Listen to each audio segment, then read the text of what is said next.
Hey everyone, welcome to Encouragement Thursday. It's great to be together today. Today we're going to continue on our series of strength-based leadership. We've been just talking about teamwork at work and at home in the last few weeks, and last week we started a series called Strength-Based Leadership. And I find in today's society there's just too much fear-based leadership where people try and manage people and control people. And so today I want to just talk about the next step in our strength-based leadership. If you want to scroll down, you can look at last week. We were talking about see what's strong and not what's wrong within your team, within individuals. And today I want to drill down a little more into the individual and just encourage you to contrast behavior or performance with their personhood.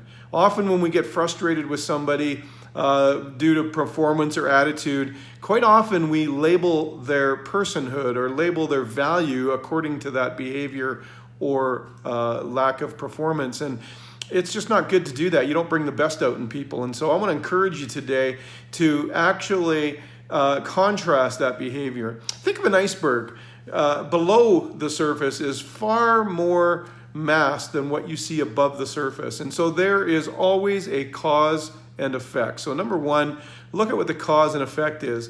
Generally speaking, if performance is suffering or behavior is not correct, it's usually because there's something going on beneath the surface within their heart. It might not have anything to do with work. It could just be something going on in their own lives.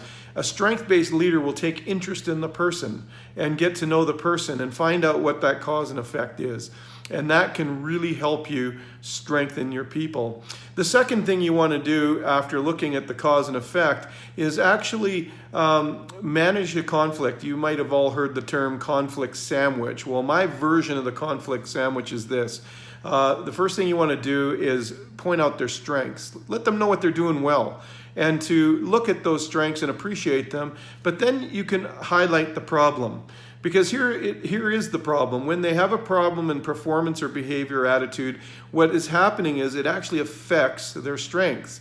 So it's very easy to encourage somebody by saying, listen, you got these incredible strengths, but the attitude or the performance is hurting those strengths. And then the last piece of that sandwich, of course, the bottom piece of bread, is simply encouragement. Encouragement means to give encouragement to somebody or to give someone courage. And so what you want to do is end with encouragement and let them know, that they can do it. But the next piece to that is to actually be very specific on what you expect for outcomes. And so then you are empowering them. They know what is expected of them, and they walk away encouraged from your meeting, and you will see an adjustment in their performance and in their attitude. And so that's what a strength-based approach looks like. You want to contrast their behavior or their performance with their personhood. And so it is well worth investing as a leader, investing in your team and investing in people, in the soft skills, in their heart, in what's going on. And so you want to actually get past sometimes all the tactical stuff you got to cover and just get to their heart and let them know that they're going to do fine and they're okay. And so there's a strength-based approach for you that you can take for this week and apply it. Remember, today is Encouragement Thursday, so text somebody, call somebody, send somebody a message of encouragement. And remember, encouragement means to actually give someone courage.